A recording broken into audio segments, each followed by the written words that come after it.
Hello and welcome. We are continuing to read Ranger in Time, Night of Soldiers and Spies. This is Chapter 10, Christmas Crossing. Chapter 10 Vocabulary.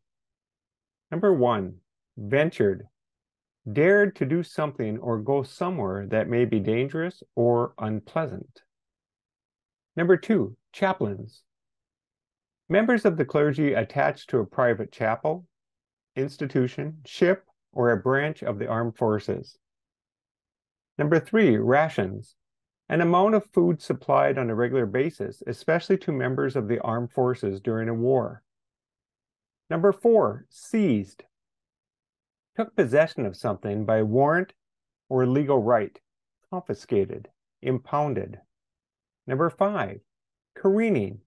Moving swiftly and in an uncontrolled way in a specific direction. Number 6, surging. Moving suddenly and powerfully forward. And number 7, dashed.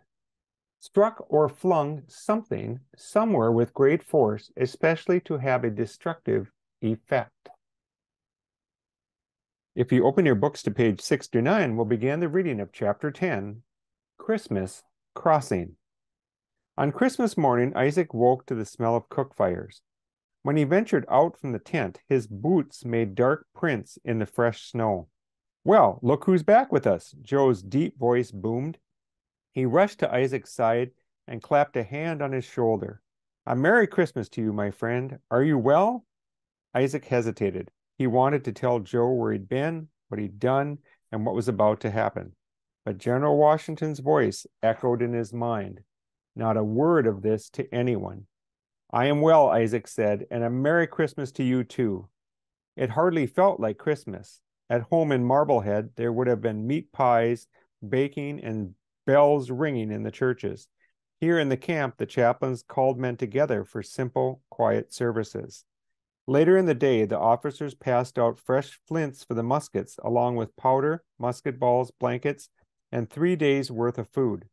No one had announced General Washington's plan, but as soon as Isaac was handed his rations, he knew they would be crossing the river tonight. Early in the afternoon, the soldiers gathered at the parade grounds ready to march. Every man carried a musket, even the fifers and drummers. They were told to bring 60 rounds of cartridges and as much ammunition as they could carry. Isaac filled his cartridge box and stuffed the rest into his coat pockets. He got in line and began the long, snowy trudge to the river. Ranger walked alongside Isaac and Joe. The air felt different today. Something was happening. Ranger didn't know what, but he knew he needed to stay by Isaac's side. Ranger sniffed the air as they walked. It smelled of ice and river water and tired men. Some marched even though they'd been sick, even though they could barely walk. Some had worn out their shoes and left bloody footprints in the snow. The wind picked up all through the afternoon. Isaac pulled his blanket tighter around his shoulders and shivered. He couldn't stop thinking about how cold and biting the river had been when he fell through the ice. At 4 o'clock, with a clouded sun low in the sky, all the troops gathered at the river. Finally, the officers shared the truth. The Continental Army would cross the Delaware River tonight, while the Hessians slept. Isaac stood tall while Colonel Glover explained their impossible task. The soldiers of the 14th Continental Regiment would man the boats. They would have to deliver more than 2,000 men, plus horses and artillery, across the river before sunrise. Only then could the march to Trenton begin. For 3 weeks, Washington had been hiding the flat-bottomed boats he'd seized in inlets and creeks and on islands that were thick with trees. Now the boats were lined up on shore. They were about 40 feet long and 8 feet wide. Each one would fit around 40 men standing close together. Isaac stood in the cold rain, waiting for orders. Their mission had just begun, but already they'd fallen behind schedule. They had hoped to launch their first boats at dusk, but the ice floes in the river had delayed them. The ice had broken up since Isaac's last crossing. Now it came barreling down the river in giant chunks that piled up on one another. They'd have to wait for an opening to cross. Isaac watched the ice careening down the river. His heart thudded in his chest. He tried to tell himself this would be no different from crossing the East River that night back on Long Island.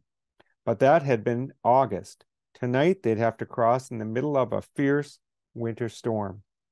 Ranger's fur was dripping wet. His paws stung from the ice that had worked its way between his toes, but he stayed at Isaac's side until finally the order came. It was time to load the first boats and push off from shore. Isaac was assigned to a team with Joe and 4 other Marblehead men. He held their boat steady as soldier after soldier climbed aboard. Ranger tried to jump in too, but Isaac blocked his way. "There's no room now, dog. You'll cross with me later on." When the boat was full, Isaac pushed off with one of the long oars. In shallow water, the men used them as poles, pushing against the river bottom to move the boat. Ranger whined as he watched Isaac pull away from shore. In an instant, the boat vanished into the swirling rain and snow. Ranger stood on the bank and waited. He watched other men load other boats, and those disappeared too. When would Isaac come back? When the water was deep enough, Isaac and the other men switched from poling to rowing.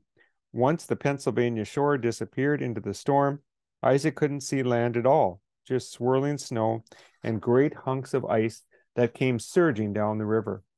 The men did their best to hold them off with the oars, but huge slabs slammed into the side of the boat. Isaac felt every jolt. What if the boats were dashed to pieces before they made it to the other side? Finally, Isaac saw a glimmer of light in the distance. His heart flooded with relief, but only for a moment. What if it was a Hessian patrol?